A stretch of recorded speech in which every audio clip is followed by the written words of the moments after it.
Nous allons lire rapidement Éphésiens 2 au verset 10. Car nous sommes son ouvrage. Amen. Ça veut dire que nous avons donc été créés par Dieu. L'ouvrage de ses mains. Amen. Nous sommes son ouvrage, ayant été créés en Jésus-Christ pour de bonnes œuvres. Dieu nous a créés d'avance pour les bonnes œuvres. Quelqu'un entend quelque chose? Donc, quand nous venons sur la terre là, c'est déjà écrit. Amen. Dieu nous envoie pour le servir par ses bonnes œuvres. Amen. Nous venons sur la terre pour accomplir ses bonnes œuvres. La suite dit. Ayant été créés en Jésus-Christ pour des bonnes œuvres que Dieu a préparées d'avance afin que nous les pratiquions. Amen. Ces bonnes œuvres que Dieu a préparées avant même que toi et moi nous ne soyons nés. Dieu avait déjà préparé ses œuvres. C'est pourquoi il dit à Jérémie, avant que tu ne sois né, avant que tu ne sois né dans le ventre de ta mère, je t'avais déjà choisi, je t'avais consacré prophète des nations. Amen.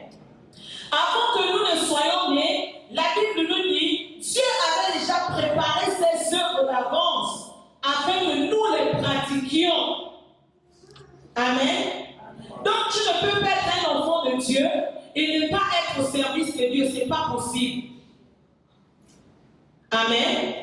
Tout enfant de Dieu se doit d'être au service de Dieu parce que nous sommes créés aussi pour ça. Alléluia. Nous allons rapidement lire 1 Thessaloniciens 1:9. Alléluia. Amen. Normalement, lorsque nous nous convertissons à Dieu, la première chose qui devait brûler dans notre cœur, c'est le service de Dieu. Nous nous convertissons à Dieu, nous abandonnons les idoles pour servir Dieu. Tu vas peut-être me dire, mais servir Dieu comment? Par la suite, nous allons continuer de décortiquer et le Seigneur nous fera la grâce de comprendre. Je vais lire rapidement, vous notez, Romains 8, 29. La Bible nous dit, car ceux qu'il a connus d'avance, il les a aussi prédestinés à être semblables à l'image de son Fils, afin que son Fils fût le premier-né d'entre plusieurs frères. Alléluia. Dieu nous a prédestinés à être semblables à l'image de Christ. Est-ce que tu comprends ce que ça veut dire? Qui était Jésus? Ou qui est Jésus? Quand tu lis l'histoire de Jésus, Jésus est un serviteur. Jésus est venu sur la terre servir Dieu. Il n'a fait que ça. Dans l'humilité, l'obéissance totale. Et la Bible nous dit que Dieu nous a prédestinés pour être comme Jésus. Alléluia. Jésus est notre modèle. Est-ce que tu es avec moi? Amen. Amen. C'est le modèle de consécration. C'est notre modèle par excellence. Amen. Il n'est pas possible que nous marchions avec Dieu sans pour autant avoir un modèle. Notre modèle par excellence, c'est Christ. Et Christ, c'est le modèle du service de Dieu. Christ n'a fait sur la terre que servir Dieu. Et comment il a servi Dieu? Nous le savons tous parce que nous lisons la Bible. Parce que nous sommes enseignés dans l'humilité, dans l'obéissance. Alléluia. Colossiens 3, verset 17. Tout ce que Dieu met sur notre chemin, nous devons le faire avec notre cœur. Amen. Et nous ne devons pas le faire en boudant, nous devons le faire tout en rendant grâce à Dieu. Alléluia. Note Matthieu 4, verset 23 et Matthieu 20, verset 28. La Bible dit, Jésus parcourait toute la Galilée enseignant dans les synagogues, prêchant la bonne nouvelle du royaume et guérissant toute maladie et toute infirmité parmi le peuple. Sa renommée se répandait dans toute la Syrie. Alléluia. Jésus était un serviteur. Il passait le temps à faire ce que Dieu l'avait prédestiné de faire. Dieu l'a envoyé sur la terre pour ça. Et la Bible nous dit qu'il parcourait toute la Galilée, il enseignait dans les synagogues, il prêchait nouvelle du royaume. Il guérissait les malades, il guérissait toute infirmité. Il ne faisait que le travail de Dieu. Il ne faisait que ça. Enseigner, guérir, délivrer. Il était au service de Dieu. Alléluia. Matthieu 20, verset 28. C'est ainsi que le Fils de l'homme est venu, non pour être servi, mais pour servir et donner sa vie comme la rançon de plusieurs. Amen. Jésus n'est pas venu pour être servi, pour que les hommes courent vraiment. Jésus, tu as les habits à laver là, je vais faire. Il est venu pour servir, c'était la première mission. Il est venu nous guérir, il est venu nous enseigner, il est venu nous sauver par son enseignement, ramener nos cœurs vers le Père. Il est venu nous délivrer, il est venu laver même nos pieds de la malédiction. Colossiens 3, 23 à 24. Tout ce que nous faisons, faisons-le de bon cœur, sachant que nous recevrons la récompense de notre Dieu. Tout ce que nous faisons, nous devons le faire de bon cœur, sans contrainte. Alléluia. Amen. Nous devons le faire de bon cœur, sachant que nous avons une récompense de notre Père. Amen. Et Jean 13, verset 12 à 17. Amen. Vous devez aussi vous laver les pieds les uns les autres, comme moi je vous ai lavé les pieds. Je suis le modèle, je vous montre comment est-ce que nous devons servir Dieu. Ça veut dire quoi? Même dans les comités où nous servons Dieu, nous devons le faire avec amour. L'amour doit être réciproque. Amen. Nous devons le faire de tout notre cœur et nous devons le faire comme Christ nous l'a montré, parce qu'il est le modèle. Dieu voudrait que nous pratiquions ces bonnes œuvres. Amen. Amen. Dieu nous interpelle ce matin. Amen. Amen. Christ est notre modèle. Il a été entièrement consacré au service de Dieu. Et il voudrait que nous fassions comme lui. Tu es peut-être en train de poser la question dans quel domaine dois-je servir Dieu? Ou bien tu es peut-être en train de dire, je ne suis pas appelé à être un homme de Dieu. Est-ce que c'est seulement dans les comités que je dois m'inscrire pour servir Dieu? Alléluia.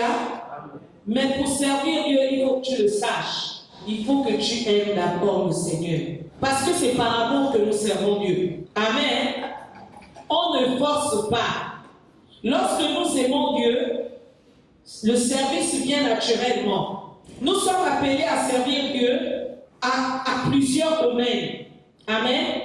Nous sommes appelés à servir Dieu, petit a, dans notre comportement. La manière que tu te comportes dans la famille, la manière que tu te comportes dans le lieu de travail, la manière que tu te comportes dans le voisinage, tu es en train de servir Dieu. Une fois, quand j'étais à l'université, une jeune sœur qui priait dans une église, sœur était venue me voir. Elle me dit bonjour Carmen, bonjour, elle était fiancée à l'époque. Elle me dit, je viens vers toi pour que tu me donnes quelques conseils. Je dis, quel genre de conseils? Je te vois avec une alliance, tu es jeune mariée, je sais que tu es chrétienne. Comment tu sais que je suis chrétienne? Par ta manière de te comporter. Et j'ai souri. Et elle m'a dit, j'ai besoin que tu m'expliques ce que c'est que le mariage. À quoi je dois m'entendre? Comment je dois réagir devant telle situation? Alléluia. Notre comportement sérieux. Par ton comportement, tu peux déjà commencer à montrer au monde que tu es un serviteur de Dieu. Quelque part, que tu es un enfant de Dieu. Colossiens 3. Enfants, obéissez à vos parents. Pas seulement aux parents biologiques, même aux parents spirituels. Quand tu es rebelle aux parents spirituels, tu n'es pas dans le service de Dieu, sinon tu es en train de pécher contre Dieu. Et n'attends pas que les choses soient comme ce que tu veux. Parce que Dieu, quand tu lui joues la dure, il se joue aussi la dure. Enfants, obéissez à vos parents, c'est la volonté de Dieu. Parents spirituels ou parents biologiques, obéissez aux parents. Amen. Honore ton père et ta mère. Il y a plusieurs enfants qui n'honorent pas leurs parents. Ils savent que papa n'aime pas quand je rentre à 18h. Ils font exprès. Ils savent que maman n'aime pas quand je passe toute la journée chez le voisin. Ils font exprès. Ils savent que maman n'aime pas quand je fais les déplacements, je pars passer les week-ends à France-Ville sans lui, sans l'avertir. Ils font exprès. Mais la Bible dit, j'honore celui qui m'honore. Même si ton père ne parle pas, penses-tu que Dieu va t'honorer par ce que tu es en train de faire? Dieu honore celui qui honore. Honore ton père et ta mère. Honore ton père biologique et ta mère biologique. Honore ton père spirituel et ta mère spirituelle. Voilà le secret de la longévité et le secret du bonheur. Tu vas être heureux. Tu connais déjà le secret du bonheur, non? Amen. Tu connais déjà le secret de la longévité, non? Amen. Beaucoup de personnes ont des problèmes avec Dieu à ce niveau. Je ne comprends pas. Comment je vais faire la licence 3 fois? Comment? Parfois, tu oublies même que tu as enfreint à un commandement de Dieu. Tu résistes à Dieu et Dieu aussi te résiste. Tu penses que c'est les petites choses que je dois négliger. Néglige les petites choses. Dieu aussi négligera les petites choses dans ta vie. Parce que Dieu honore celui qui l'honore. Et c'est comme ça que plusieurs personnes sont allées ramasser les attaches. Oh, vraiment, là c'est peut-être ma grand-mère qui m'a attaché le bac là. Non, c'est toi-même. C'est pas la grand-mère. Parce que quand tu lis Jérémie 48 au verset 10, malheur à quiconque fait l'œuvre de Dieu avec négligence. Dans d'autres versions, il est écrit, maudit soit celui qui fait l'œuvre de Dieu avec négligence. Il y a des gens qui servent Dieu. Quand ils servent Dieu, ils pensent qu'ils me servent, moi le pasteur. Non, on sert Dieu. Ce n'est pas le pasteur. Même quand tu es au service du pasteur, tu sers Dieu. Parce que quand tu mets dans ta tête que je suis en train de servir le pasteur, le jour où tu auras une petite épreuve, tu vas te désengager parce que tu ne servais pas Dieu, tu servais l'homme. Il y a quoi dans ton cœur? Est-ce que je sers l'homme ou je sers Dieu?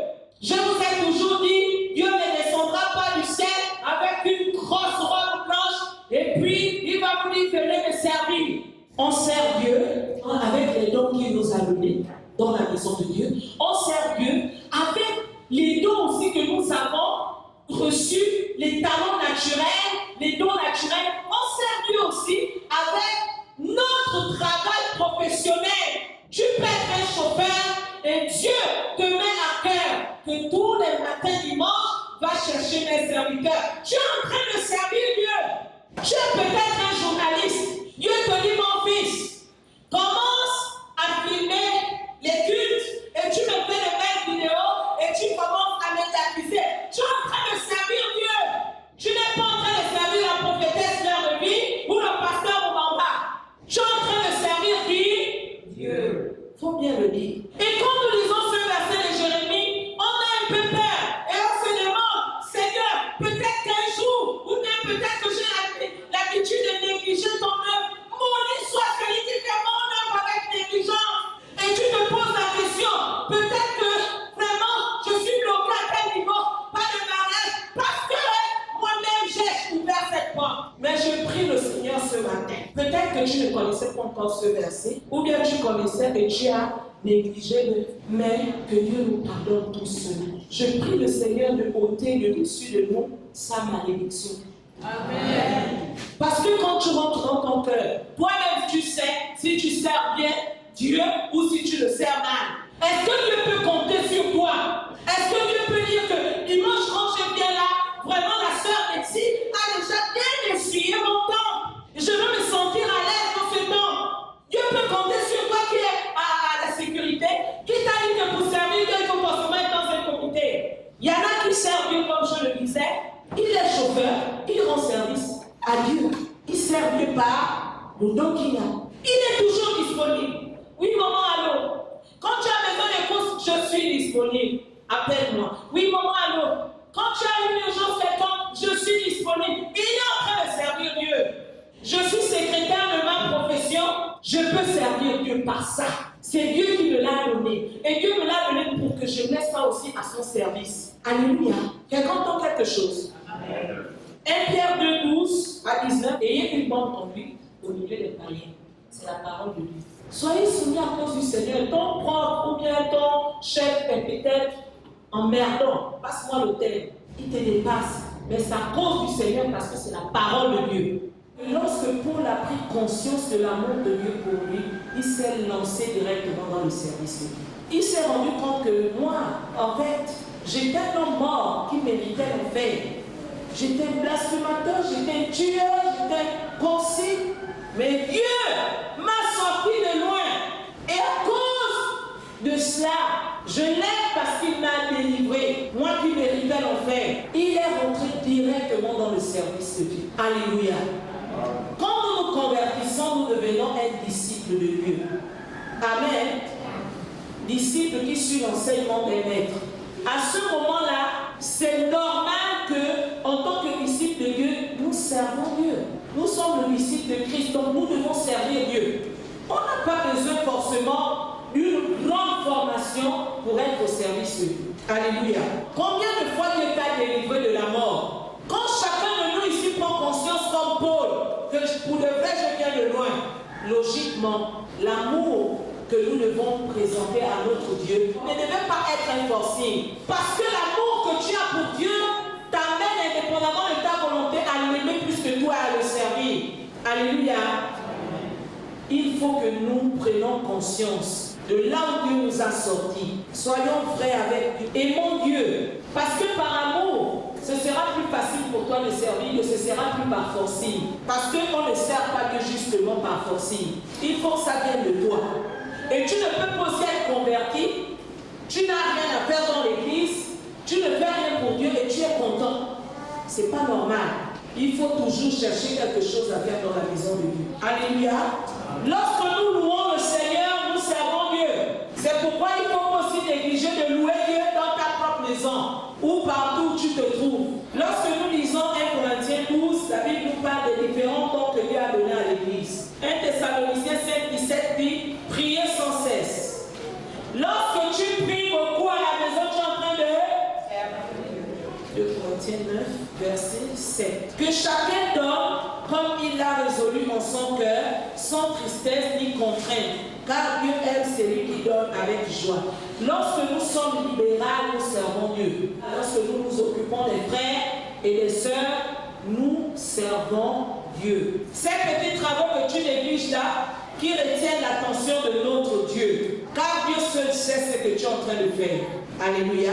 Si tu veux que Dieu te donne des grandes responsabilités, il faut que tu sois fidèle dans les petites choses. Dieu a donc besoin de tout le monde pour son service. Dieu a besoin du mécanicien pour son service. Parce que la voiture du pasteur Moubamba peut avoir besoin d'une retouche. Et le pasteur Moubamba regarde à côté, il sait que j'ai un bon fils qui est mécanicien. Même s'il te paye, mais tu as servi Dieu. Parce qu'il faut aussi bénir les autres par le don et la profession que Dieu leur a donnée. Il faut servir Dieu avec ce que nous avons comme profession. Dieu a besoin de tout le monde pour son service. Et cette vie doit être utile pour son service, nous dit 2 Timothée 2, verset 21. Nous allons prier et nous allons dire à Dieu, notre métier soit utile pour sa maison. Nous allons prier de telle sorte que Dieu nous aide à faire sa volonté là où il nous a placés pour le servir. Alléluia. Que Dieu nous aide.